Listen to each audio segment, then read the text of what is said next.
Hi, it's Pastor Ted. We're back here at the Battle of Zephyrhills by the Zephyrhills Airport, which was a World War II base back in 1942. It was a training base. And they still have the golf course, so you know it was an Air Force base. These two young men next to me here have got a project, and I'd like to have them tell us about it. And then tell us a little about the truck and what you're seeing. There's a deuce and a half behind us. Those of us that have seen these things and ridden in them know that they're probably pretty comfortable, like a Mercedes. No, they're not. But he made it at a whopping top speed of 40 miles an hour to come over here from Newport Richey. And you must have got a lot of looks when you're out there on the road. What wonder people were thinking? Well, it was nighttime, so best time to move. Sean, you've got an incredible trailer back there, and I understand that was a communications trailer. I believe so. They use them for all kinds of things. But the real showstopper here is this truck. Oh yeah. Go ahead. Who wants to talk about it? We both can. Okay. Well, because basically, sweet talk. Go ahead. Like I grew up in the hobby because of my old man, and we first went to the first anniversary D-Day we went to was the 45th anniversary D-Day, where we went and we met up. We made some friends in England and rode in their vehicles over to Normandy and did a whole tour with the British Club. Yeah. Then for the 50th, we did it again, but this was a truck that we drove. Our friends owned it, and we drove it through Normandy. And then after that trip, my dad bought it. So we've had this truck for 30 and a half years now. Wow, that's awesome.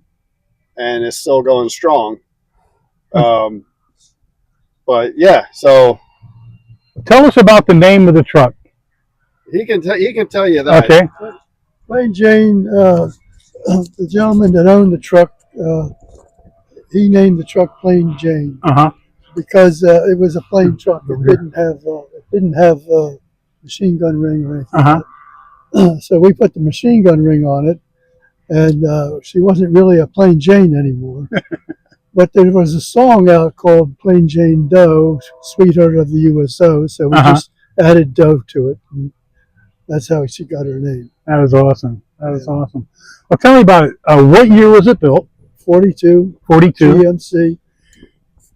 The designation is a CCKW 352. Okay. Short wheelbase version. Standard wheelbase is 2 feet longer. Basically, it was used to haul a piece of artillery. That's why it has two spare tires instead of one. One tire for the artillery and one tire for the truck. That is awesome. So what's the farthest distance you've driven this truck? Pardon me? What's the farthest distance you drove this truck? Florida or East Coast? East Coast? Well, in Florida, we've gone from Newport Richey to Stewart. Okay. Or we've done Newport Richey. Sorry. Yeah. Want me to repeat that? That's all right. Newport Richey to Stewart for the air show there once. We did Newport Richey to Green Cove. And other shows all over the place constantly. But when we lived up north in Virginia, he went up to Indiantown Gap bunches of times. And, and obviously when you do a trip in Normandy, it's like 200 miles there. Oh, yeah. Then you do hundreds of miles while you're there, and then 200 miles back. So, I mean, we've rebuilt the engine. We rebuilt the transmission. I mean, we're always working on it, always upkeep. But that's the patina it's always had. It looks rough, but it's always a keep it going type of thing. Dick, where do you find parts for a machine this old? Well, the motor is a 270 GMC straight 6, which GMC used up into the 70s. I can still go to Napa and get a lot of parts. Oh, that's awesome. That's great. Anything else is it's like any other car club. You get into a club and you find out who has parts. Who's got the parts, So it's kind of a closed-knit group of guys that are trying to help each other out. That sounds familiar. That's good. That's good news. Well, guys, we hope you have a great turnout here, and we're here all weekend with you. And if there's anything we can do for you, let us know. So you're doing the music as well, eh? No, we got two different units. They're doing music and everything for the show over there. We're doing live shows and broadcasts and TV and so forth over here. Okay. Yeah. It's good to know. One more Yes, sir. thing. Yes, sir. So our little group of friends and club, we're called Camp Flamingo. Okay. You don't pick your own nickname.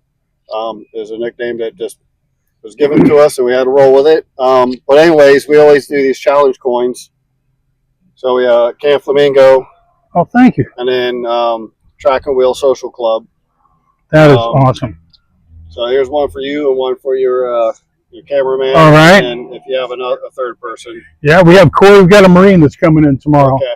He's still trying to find his way here. No, I'm just But yeah. Thank you, gentlemen. We appreciate this. Normally we have more vehicles out, but Now you're going to have this vehicle in the parade? yeah, we should be doing a parade tomorrow. Yeah. Cool. So it's just been one of those couple of weeks where I was supposed to have a half track here, a scout car here, and the Jeep here, but the trailer that hauls them all broke. So now this is what we have. Yeah, this is awesome, guys. So. You see these things. You see the trucks and the vehicles here, and you're looking at living history. You're looking at history that you can actually touch, and things that I know. My dad was a World War II vet. He was a Navy frogman. My grandfather was a colonel in the Army back then, and he was in artillery. But to be able to see these things actually still operational. Oh yeah.